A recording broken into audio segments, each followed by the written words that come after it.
যারা শরীরে কায়গত স্মৃতিতে মননশীল এবং সতর্ক, তারা তাদের অপবিত্রতা দূর করে।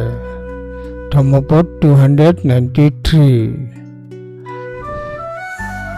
যদি কেউ দৈহিক বাস্তবতার মননশীলতার উপর ক্রমাগত অনুশীলন করে, যা করতে হবে তার উপর অবিচলিত মনোযোগ বজায় রেখে তারা যা করা উচিত নয় তা এড়িয়ে যাবে,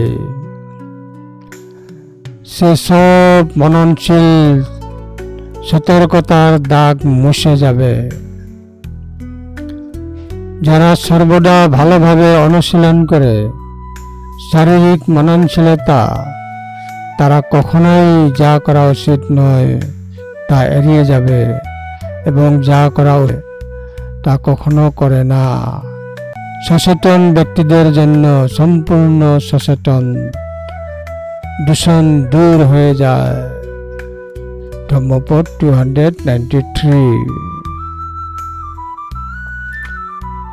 ये हंस सुसमारब्धा नित्यं कायगता सती अकिंचं ते न सेवन्ति किच्चे सतस्वकारिण शतानं सम्पजानानं अर्थ गच्छन्ति आसवा। धम्मपद 293।